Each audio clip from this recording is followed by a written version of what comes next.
What's up, YouTube? This is True Raw 4 TV. All right, so shout out to Straight to the Point podcast and Ticket TV. I saw them talking about this. They broke this story, at least in the LDBC. So Tyrese Maxey is tired of Joel Embiid's bull, okay? Tired of his unprofessional attitude, tired of his laissez-faire attitude about everything, and he called him out in a team meeting, which occurred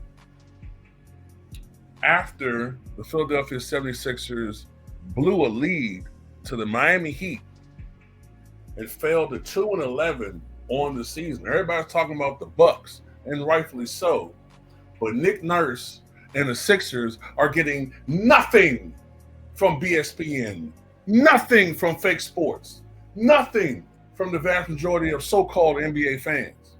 Nothing. You pick and choose. But Tyrese Maxey doesn't pick and choose. He is a leader, unlike Joel Embiid, who cried and whined and moped and pleaded for the NBA to give him an MVP award. Or the here nigga damn MVP award that he got a couple years ago. Right? So look, he called him out for being late, the team meetings, late for everything. Okay? Called him out for that. And it's about time somebody did that. Because there's no excuse, Joel. No more. There's no more excuses. You don't get no more passes. Okay? No pun intended. You don't get any more passes for your failures. Nobody cares about your individual achievements. Nobody cares, Joel. Wilt won 2 titles, and people still look at his career as unfulfilled promise. You ain't won nothing. You haven't even been to a conference final. But you want us to ooh and ah over your scoring average and your, individual high gains, which usually come against bad teams. But people do remember the great performances. They do. But they tend to remember them when they come, when they matter, like against a marquee team, like Kobe's 62 against the Mavs, when the Mavs was good. They remember Jordan's 63 against the eventual champion Celtics, one of the great teams of all time, the 86 Celtics. People remember great final performances. Nobody remembers 70 points against a team that went 20-62 during the season. I'm sorry. Nobody cares about that. Only you care about that. You got no excuses now, Joel. Tyrese Maxey is playing at an all-star level. And in my opinion, he's the best player on the team now. I guess Joel's still recovering from whatever is ailing him, but he's been playing like doo-doo since he's come back. Paul George been playing like doo-doo, okay? But you got Paul George. You got all of this talent around you now. And you guys are 2-11. Big things were expected of this team going to this season. The Sixers were expected, in case we forget this, the Sixers were expected to compete with the Boston Celtics for a championship, or at least Eastern Conference supremacy. Like I said before the season started, I said there's always a surprise team in the NBA, and that surprise team has been the Cavaliers, who are 15-0. Although I think they're going to lose tonight against Boston. If they beat Boston, Lord have mercy, the NBA is in trouble if they beat Boston in Boston tonight. But getting back to this dude, man, everybody's tired of his shit, okay? They are. They're just tired of his crap.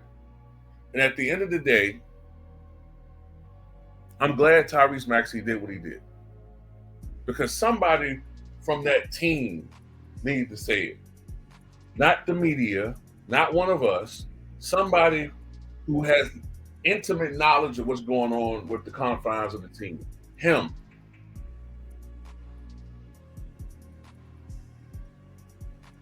Now the news media outlets try to clean up a little bit. Oh, he, showed tough love to Joel Embiid. He calls out Joel, although they're great friends. Nobody want to hear that, man. At the end of the day, Joel Embiid doesn't approach the game like a true professional.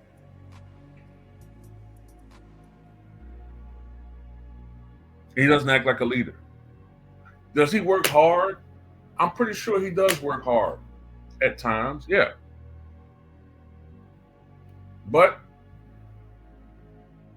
when you hear reports of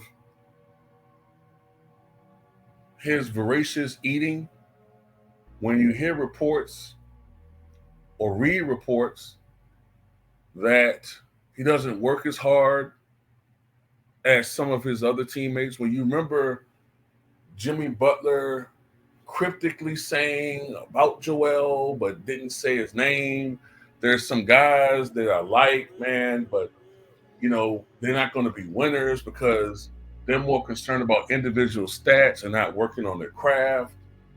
Look, Joel Embiid is naturally extraordinarily talented. Nobody will take that away from him.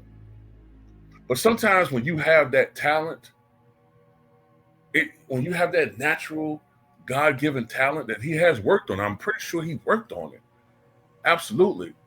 But he's coasting on that talent now. And as you get older,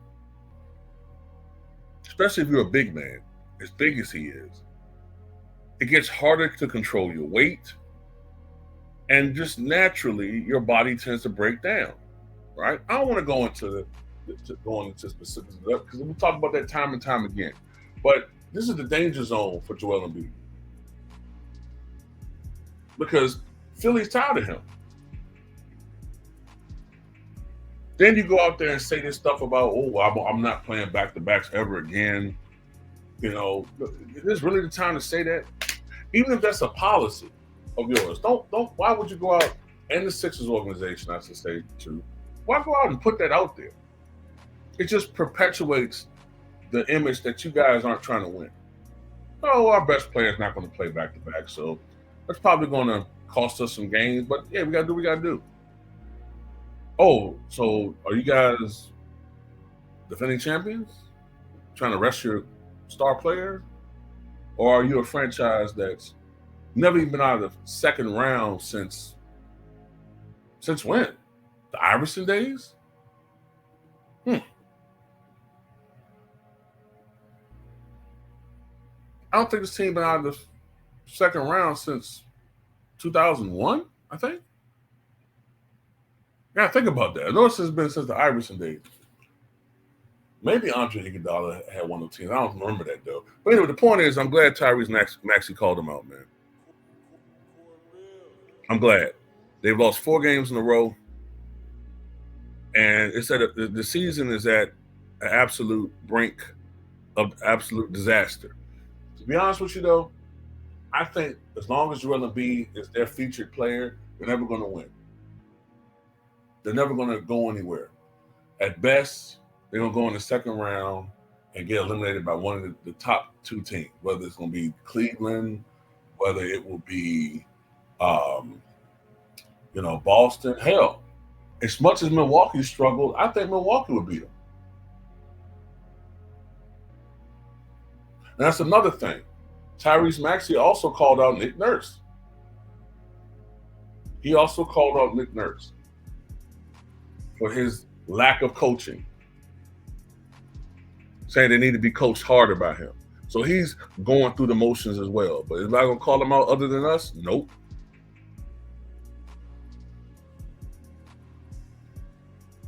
So look, I agree with something Ticket said. They need to trade Joel Embiid, man. They need to trade him. because he's 30 years old now? He'll be 31 next year, I believe. This is as far as you're going to get with him. It's all going to be downhill. History tells us there's just going to be downhill from here. Amazingly talented player, but maybe Joel Embiid needs a new home. He's already feeling some type of way about the Philly media, fans not appreciating him. You know, maybe it's in his head, well, why should I try harder? All they do is criticize me here.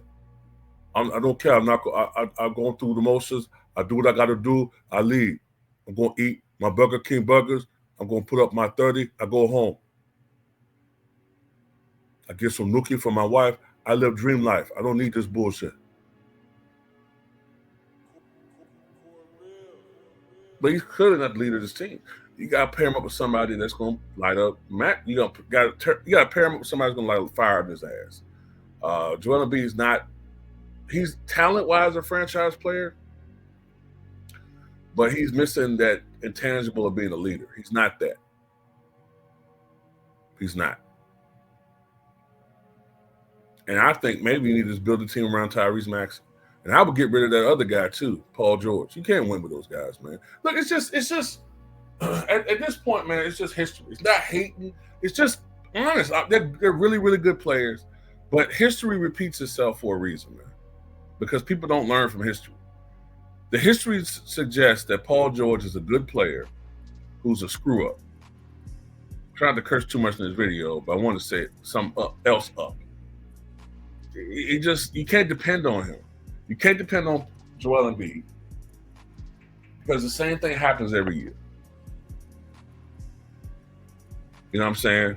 He starts off hurt, or one of them always starts off riddled, have a little nice stretch. Then sometime in March or down the stretch, they get hurt. In the playoffs, they underperform.